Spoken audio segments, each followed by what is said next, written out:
Life has been tough because of the pandemic COVID-19, but learning never stops.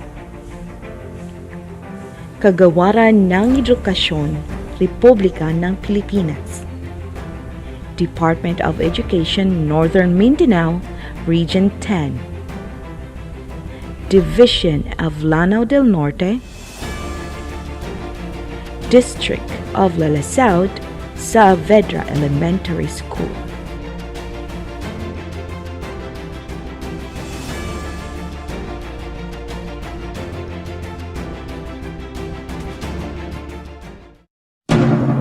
Bayang magiliw, perlas ng silanganan, alab ng puso, sa dibdib mo'y buhay. Lupang hinirang, duyan ka ng magiting, sa manlulupig, di ka pasisiin. Sa dagat at bundok, sa simoy at sa langit mong bughaw, may dilagang tula at awit sa paglayang minamahal.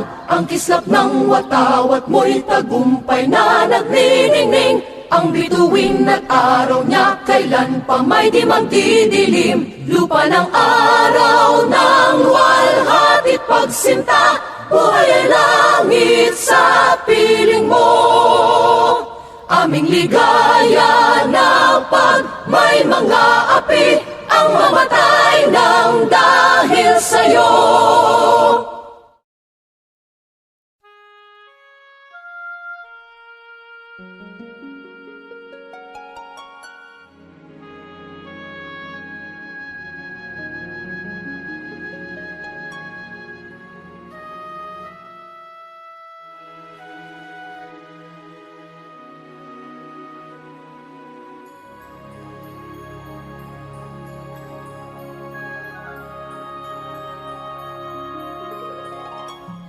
I want to sing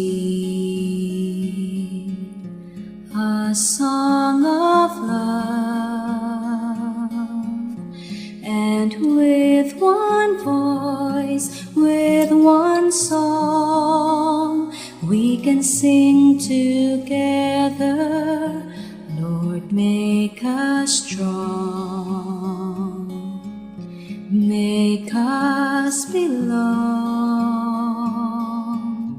And if we fall, help us build, always undivided. Love is the key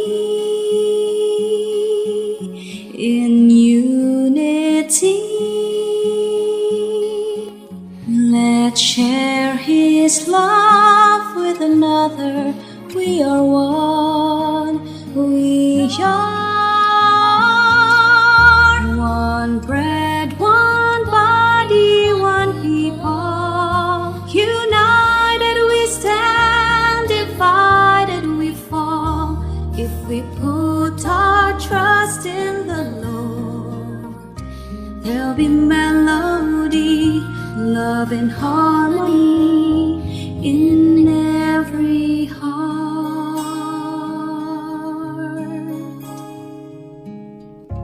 Teach us to pray, Lord, every day. Show us the way, help us feel your loving kindness. Love is the key in unity. Let's share His love with another. We are one, we are one bread, one body, one people.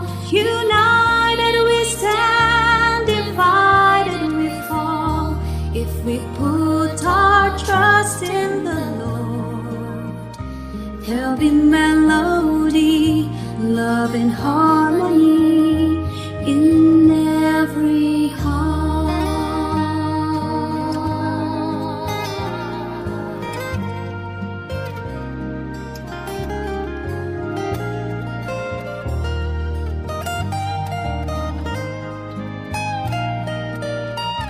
There'll be melody, love and harmony in every heart.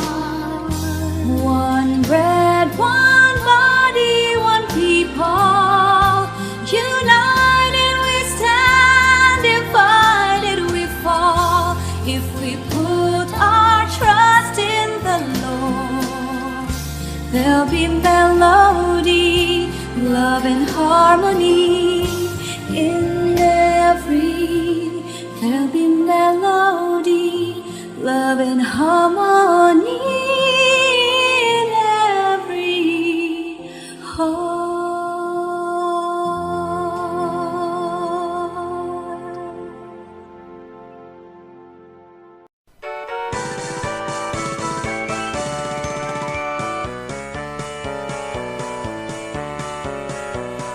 Diyos sa iyong Mindanao mabuhay, mahal na mong natawan. Mauswagon, masiglapan, malipayon, pagpalo sa katahon. Magpapiling kaning kasing-kasing, ang kabanaan o kamalipayon. Isa kanunay gugmaan magpaibabaw, ang kahon sa'yo kanina. Mabuhay ang iyong Mindanao, utang na among natawan. Bisag usap ang kalimar, kami na minahalan. Sa buhat ang katuyuan, simbolo sa kagawasan. Magpabiling na magkahinusa, kadahugan sa tanan. Mabuhay ang iyong Mindanao, utang na among natawan. Isag-usap ang kaliwat, kami na minahalay. Sa buhat ang katuyuan, simbolo sa kagawasan. Magpabiling na magkahinusa, kadahugan sa tanan. Magpabiling na magkahinusa, kadahugan sa tanan.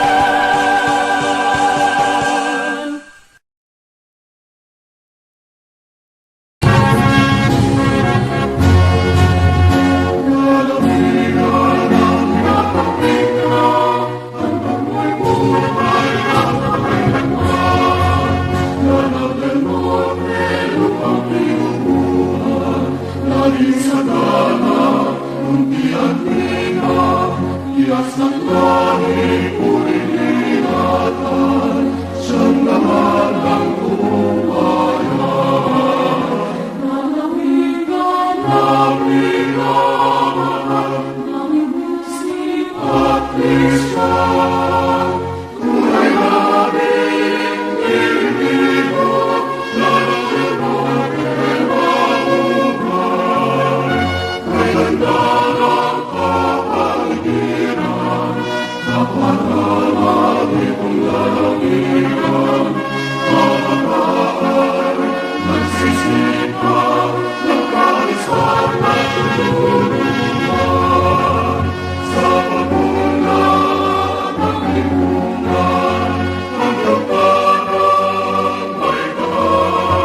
Good morning, everyone.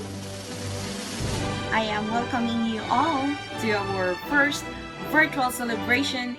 Yes, indeed, this school year has never been good to us because of the pandemic COVID-19. But the Department of Education find ways. They presented us a lot of learning modalities. Hope that you will continue, watch, and join us to our first virtual ceremony here at Saavedra Elementary School. Once again, welcome, welcome, welcome.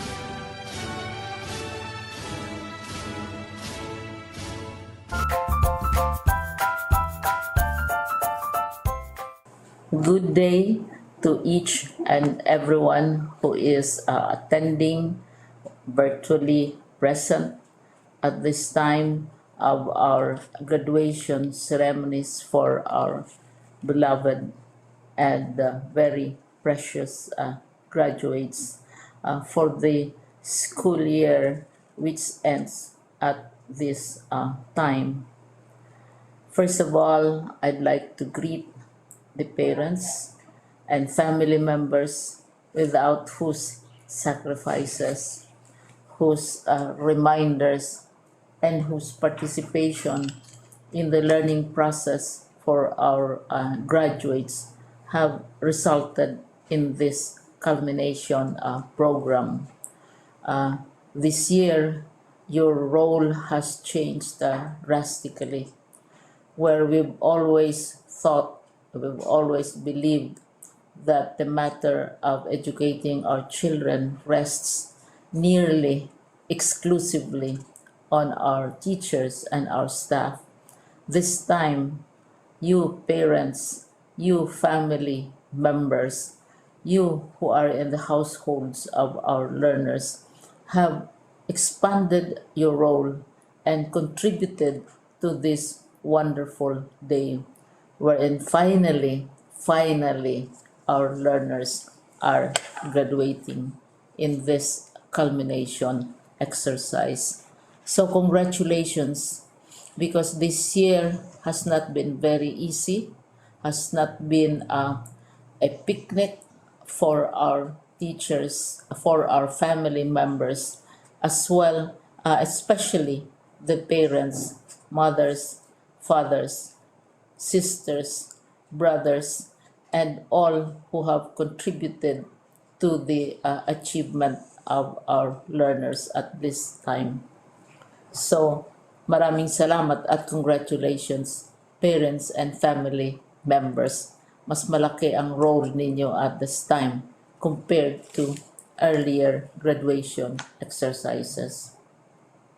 Secondly, I would also like to greet our teachers, without whose very careful review and careful supervision of the work of our pupils and our learners, this event would not be taking place at all. And so thank you, teachers. Your role has also expanded. In addition to seeing to it that the modules are faithfully followed, the assignments are correctly implemented, and the learners are truly learning, and you have had to deal with new ways of assessing the performance also of the learners. So congratulations, teachers, for enduring, for your patience, for your love for our learners, and your willingness to engage in a way and methods of teaching which are different from those which are used to. Assessment must have been especially difficult for you, especially since you were not able to see most of the time our students in face-to-face meetings, and most of the meetings, of course, were virtual.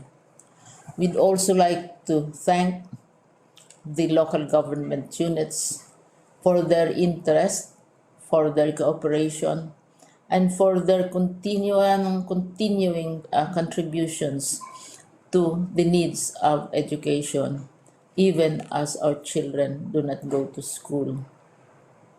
Your donations of material as well as financial resources at this time are most welcome, and your advice has been taken seriously not only by our teachers, by our school officials, but also by our officials in the Department of Education. We continually talk with local government units, especially in times of disaster, in times of great need for classrooms, for space, and for responses to unforeseen emergencies. Thank you, local government units. But of course, most of the congratulatory greetings fall on the deserving graduate. Each and every one of you is truly special. You are different from the other graduates who have passed through the portals of your school. You went to school practically without seeing your teachers, if at all. You went to school with your parents, your mothers, and your fathers hovering over your shoulders and seeing to it that you are able to complete your assignments. You are completing your studies at a time when examinations and assessments are different.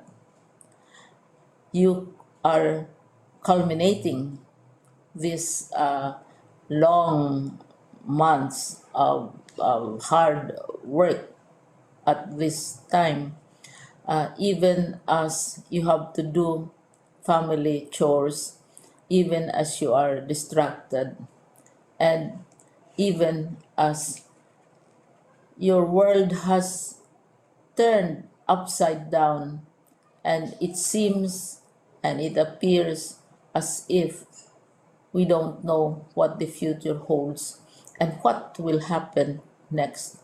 But you have persevered, and now you are ready to graduate. And therefore, you deserve each and every bit of congratulations from us in the Department of Education, from your parents and family members, your teachers, from the officials in local government, as well as in the parent teachers associations. You deserve each and every single congratulatory pat on your back, each hug virtually, of course, and each greeting, which I am sure you are also receiving virtually. I don't know if you will remember this event many, many years from now. I have tried to recall myself who our graduation speaker was when I finished high school and when I finished my college studies.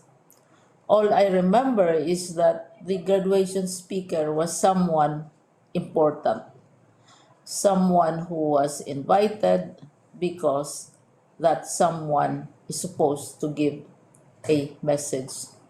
What was more important to us graduates at that time was the excitement of the celebrations, the happiness and the joy of our parents, the sadness of parting from our classmates and from our teachers, and the enjoyment of all the graduation events that usually take place come commencement day.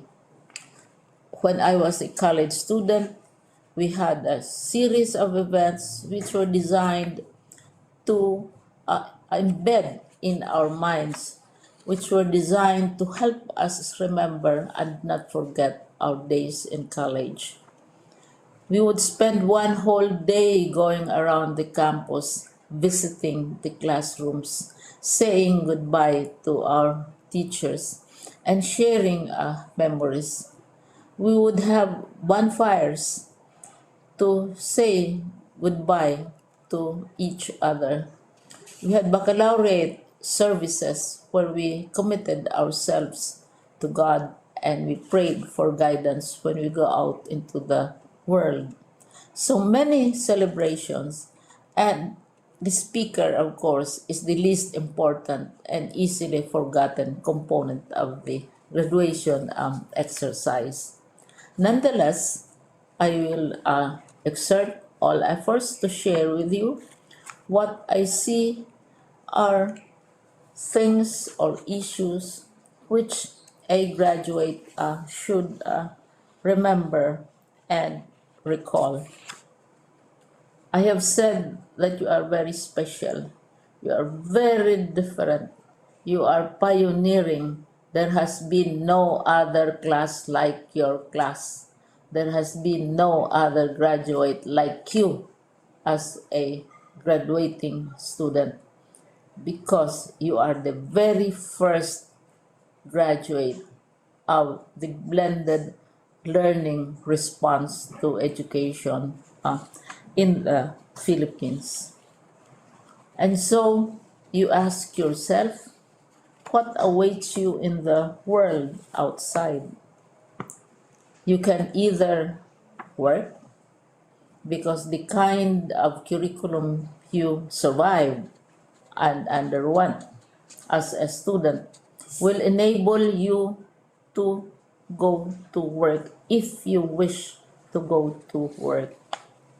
Some of you will proceed to further studies, and this would be a wonderful thing because there are many opportunities for further expanding your knowledge, for further answering and looking for explanations of issues, events that make you curious, especially in science, in technology, and also in the arts. So you can work, you can go to further studies, and perhaps some of you will settle down, hopefully not too soon, so you can pursue what you really want to do. So today, this is why we call this exercise a commencement exercise. It's not the end of our studies. It's not the end of all our efforts with blended learning, with modules, with floods, with earthquakes, and of course with COVID. It's a commencement of doors opening to you. More doors will be opened because you are a graduate. You can work, you can proceed for further studies, you can help your parents, and you can perhaps look for opportunities to do what you have always wanted to do, whether at work, whether at advanced studies, whether at learning more in science and technology, in mathematics, and in the arts. All of these opportunities are available to you. More doors are being opened. I hope you will select the door which arouses your curiosity, the door which will help you know more about this world, and the door which will allow you to contribute to the development of our country and contribute whatever we can to solve our problems and our challenges. Congratulations once more to each and every one of you. Congratulations to you, parents and family members. Congratulations to you, teachers. When I was chair of the board of Silliman University, each time we had graduation ceremonies, during the baccalaureate, and during commencement itself, I would cry.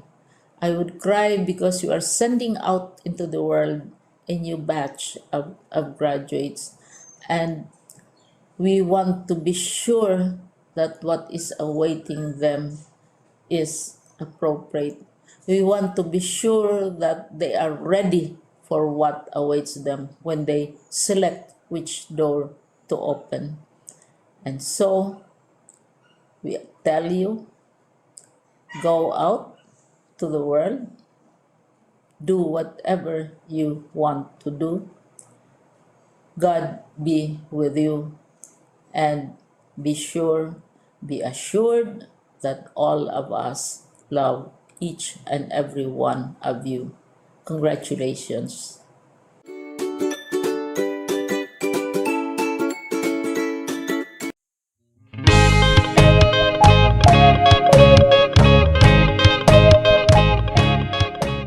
Isang maalab at matagumpay na araw po sa ating lahat. Mula dito sa amin sa Kagawaran ng Edukasyon sa Amihan ng Mindanao. Graduation, completion, or moving up ceremonies are testimonies of excellent coordination, genuine hard work, and great love. When the COVID-19 pandemic struck the world, hitting the various sectors including education, the Department of Education, through the competent leadership of Secretary Leonor Magtolis Briones, firmly accepted the challenge to continue education, bravely wrestling with the challenges of the pandemic and unceasingly finding solutions to address any emerging problems. Amidst all these difficulties, emerged excellent coordination across all levels of governance and the different stakeholders, with the teachers at the forefront of delivering the basic education learning continuity plan. And here they are, our learners, who willingly submitted themselves to blended distance learning, painstakingly learning the ways of the new learning landscape, and successfully accomplishing all their academic requirements through genuine hard work. But these successes would not have been possible if not for the great love of the parents and guardians who have been selflessly offering their prayers, time, and resources. In other words, the successes of our learners, our teachers, our leaders, and the Department of Education at large, with the unwavering support of all our stakeholders, are products of our collective decision to succeed as one family. On behalf of the entire DepEd Region 10, allow me to thank and congratulate everyone for this great feat, which attests that DepEd indeed is on track. But just like what is said in our theme for this year's end of school year rites, strengthening quality education amid COVID-19 pandemic, we need to be on our toes. The COVID-19 pandemic is real, and so are other education emergencies.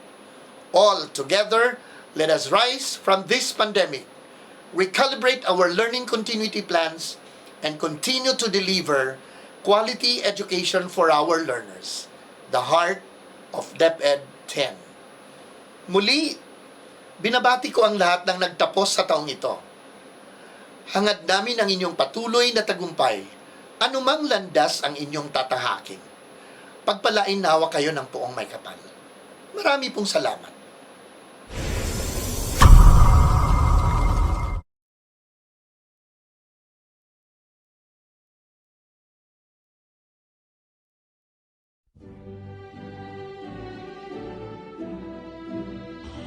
To our school principal, Mrs. Lorna V. Barazona, I have the honor to present to you 41 males and 43 females, the candidate of graduation in the school year 2020-2021. Based on the documents presented by the class advisors and as the school principal, I hereby certify that these 84 graduating pupils have satisfactorily completed academic requirements prescribed by the Department of Education under the K-12 Basic Education Curriculum this school year 2020-2021. Thus, I recommend them all for your confirmation, sir.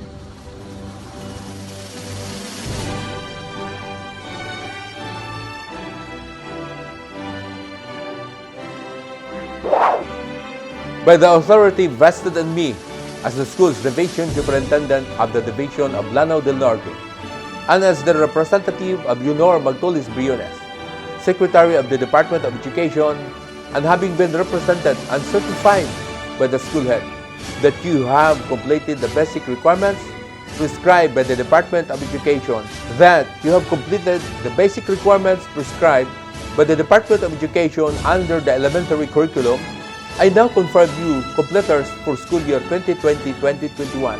Congratulations!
Mayong adlaw sa tanan.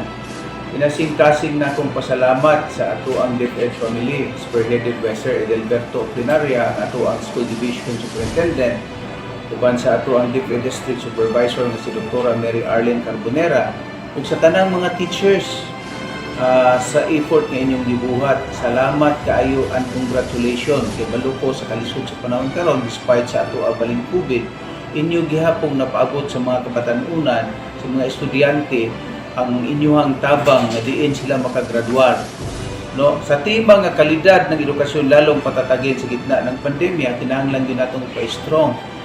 Dili nat kay balo kung dili ninyo makaya og walay partnership bali sa ginikanan ug ngadto sa kabatanunan gari sa LGU ngadto sa probinsya sa nasyonal, kinahanglan ditang mag-usa. No, kay problemado kita karon nga panahon, pero moingon ko nga ang COVID-19 ug ang kawad-on dili ni siya babag sa maayong kaugmaon. Daghan kayong salamat mga teachers. Ikaduha, ako pong pasalamatan ang ato ang mga ginikanan sa mga bata diin nigiya po nga sila matagaan di pagtagad nga sila mo attend gid gihapon ani module type karon. Kay lisod man gyud kay face to face. Pasalamat kita, no, nabaguhan ta aning tanan, pero kay bawo kung kaya nato, walay dili magkaya kung kita maghukom ug mag-usat ang tanan. So ikatulog pasalamatan ako nga ato ang mga estudyante diin ni graduar gyud sila sa ilang pagpaningkamot, no. Ayaw gid mo og kuan surrender, never retreat, never surrender. Kaya nato ning tanan basta mag-usa lang ta. In behalf isip mayor sa lungsod sa Lalang, ako nagpasalamaton sa tanan na kita maghukom, magsinabtanay o magtinabangay, kaya nato baling abton bali ang atong kayang maabot. Ang labi na ang kining edukasyon, ang paghatag ng edukasyon sa atong kabatanunan, kay importante kayo ang edukasyon, kay mao kini siya ang yawi sa maayo nga mga gitawag na kaugmaon, no. Kay kaning atong mga kabatanunan mao ni sila yung mga future engineers, future doctor, diin makatabang nato uban pang mga kurso nga ilang kuhaon. Daghang kayong salamat and congratulations sa tanan. God bless us all and to God be the glory.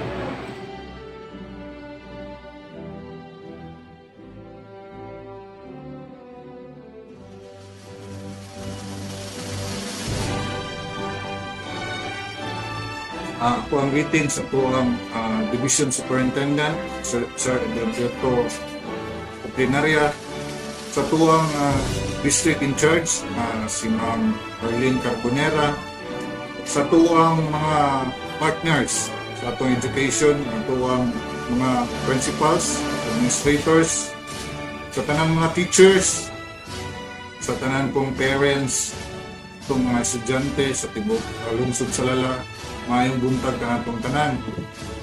Ako, inyong Vice Mayor, gusto na ko itunol na ako ang congratulate ninyo for a job well done. Labi na gyud sa tuwang mga magtutudlo karon. Nata karon sa pandemic, pero ang tuwang mga magtutudlo, naningkamot yun pag-extend of effort sa pagpugi nila katod og mga modules para sa tuwang mga kabatanunan o para sa tuwang mga estudyante. Gusto po na ako i-congratulate ang atong mga ginikanan.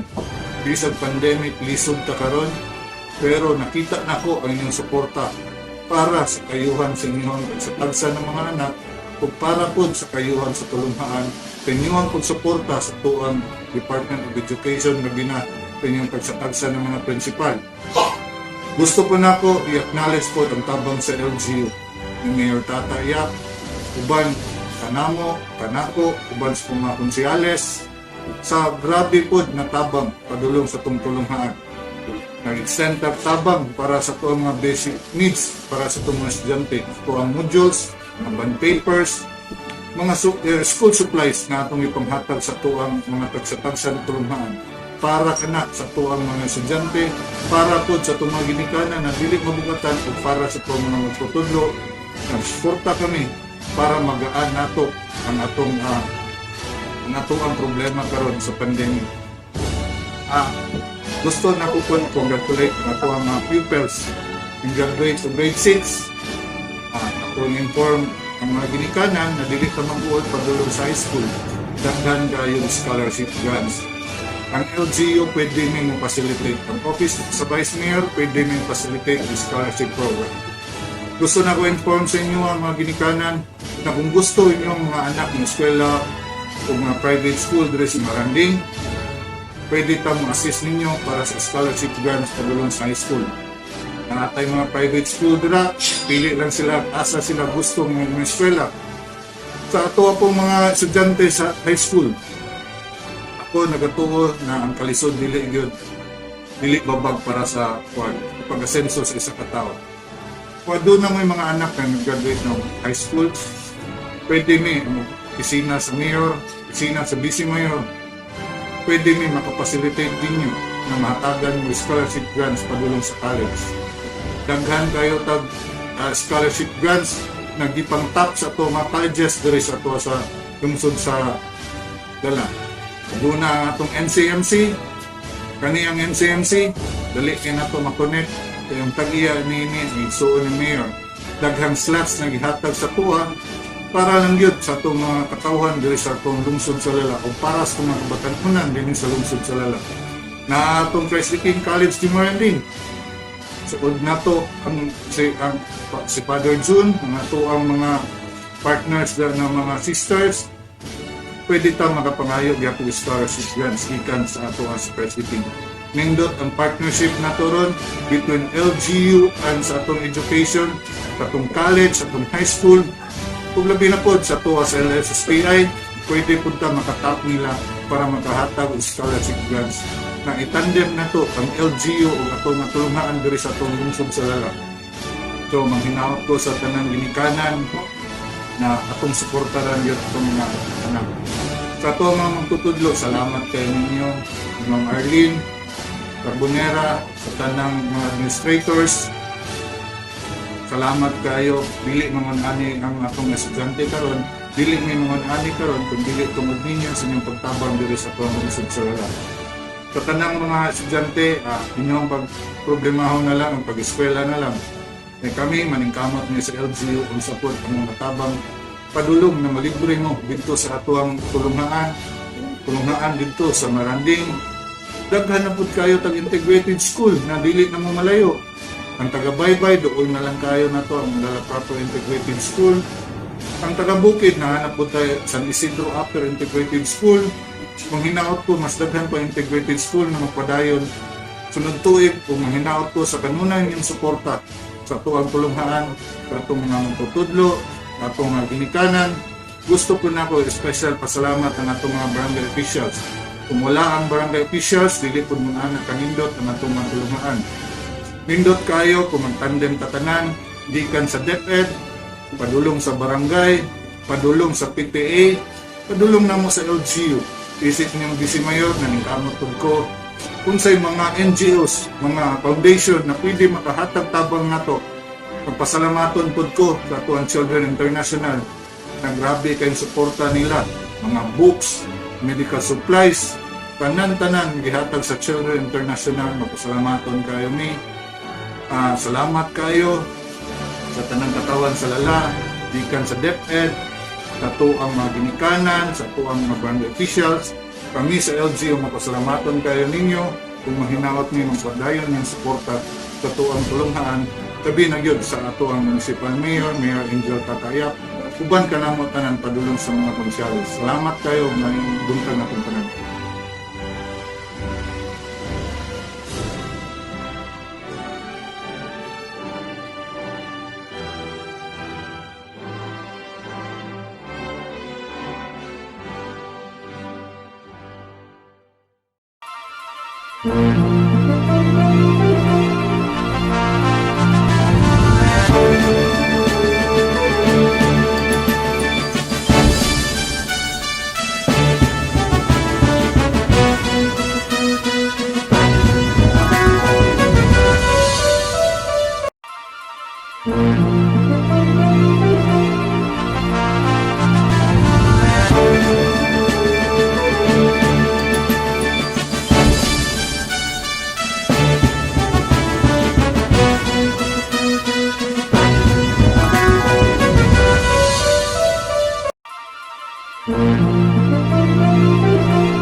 Thank